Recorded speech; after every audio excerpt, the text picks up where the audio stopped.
Shalom Pak Pendeta Yakub. Saya mau tanya lagi ya Pak Pendeta.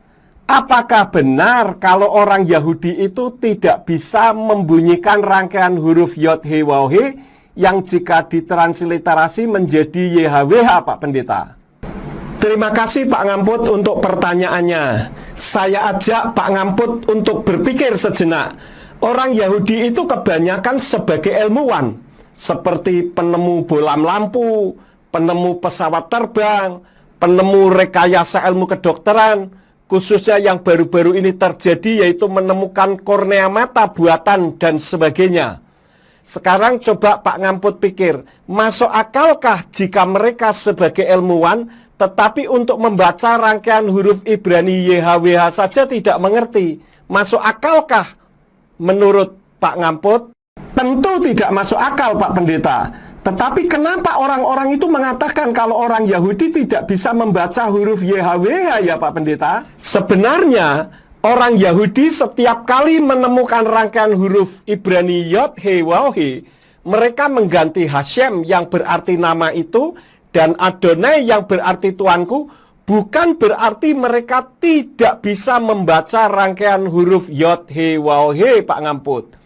Melainkan karena mereka lebih tunduk kepada Talmud, yaitu di kitab Berakot Sota 38b, Mishnah Sota pasal 7 ayat yang ke-6, Mishnah Tamid pasal 7 ayat yang kedua, dan banyak lagi kitab Talmud yang mengatur agar nama Yahweh tidak dilecehkan atau dibuat bercandaan dan sebagainya.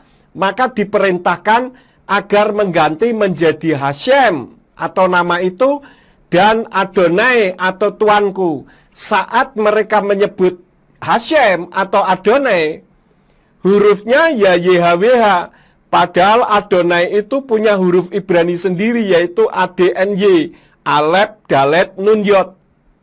Dan Hashem itu huruf Ibrania H, Sin, SH, M.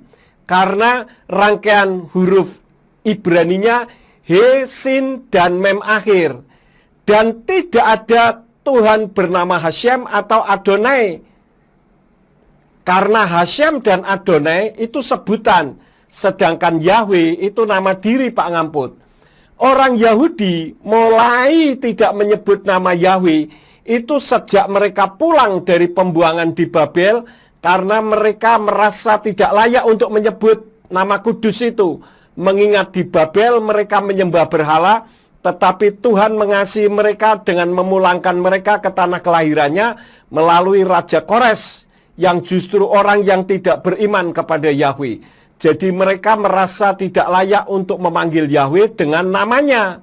Namun perlu diingat, ada beberapa hal. Yang pertama, tidak ada Tuhan bernama Hashem atau Adonai. Jadi penggunaan nama Hashem dan Adonai itu hanya sebutan saja untuk menyebut Yahweh. Yang kedua, Talmud itu bukan firman Tuhan yang harus diikuti. Yang ketiga, jika kita ikut-ikutan orang Yahudi yang lebih tunduk kepada Talmud daripada kepada firman Tuhan, sehingga tidak menyebut nama Yahweh, mereka juga menolak Yeshua HaMashiach yang dahulu dikenal dengan nama Yesus Kristus. Seharusnya orang yang mengatakan bahwa Yahweh itu tidak boleh disebut, seharusnya ikut menolak Yeshua HaMashiach atau Yesus Kristus juga dong. Nah, yang keempat, Yahweh si empunya nama itu sendiri justru menghendaki namanya disebut. 1 Tawarin 16 ayat 8, Mazmur 105 ayat 1, dan lain-lain. Di sana dikatakan, Hodulah Yahweh, Kir'u Vismo Hodiu Va'amim Alilotai, yang artinya bersyukurlah kepada Yahweh, panggillah namanya, beritahukanlah perbuatan-perbuatannya di antara bangsa-bangsa. Sedangkan Yeshua sendiri juga mengajar murid-muridnya untuk mengasihi Yahweh dan menyebut nama Yahweh. Contohnya di dalam kitab Matai atau Matius 22 ayat yang ke-37 yang berbunyi, Wa yomer Yeshua elai wa ahavta et Yahweh Elohika, bekal lefavka, ufkal nafseka, ufkal madaika, yang artinya firman Yeshua kepadanya, kasihilah Yahweh Elohimu dengan segenap hatimu, dengan segenap jiwamu, dan dengan segenap akal budimu. Kemudian di dalam kitab Injil Yohanan atau Yohanes 17 ayat yang ke-6, di sana berbunyi, Yeshua menyatakan nama Bapa. Bapa siapa? Tentu yang dimaksud adalah Bapa Yahweh. Jadi Yeshua menyatakan, bukan mengguremkan atau menghilangkan. Bagaimana Pak Ngamput? Bapak mau lebih taat firman Tuhan atau lebih taat Talmud? Seperti orang Yahudi Yudaisme yang menolak Yeshua sebagai Tuhan dan Juru Selamat. Begitu ya Pak Ngamput? Terima kasih untuk penjelasannya Pak Pendeta Yakub.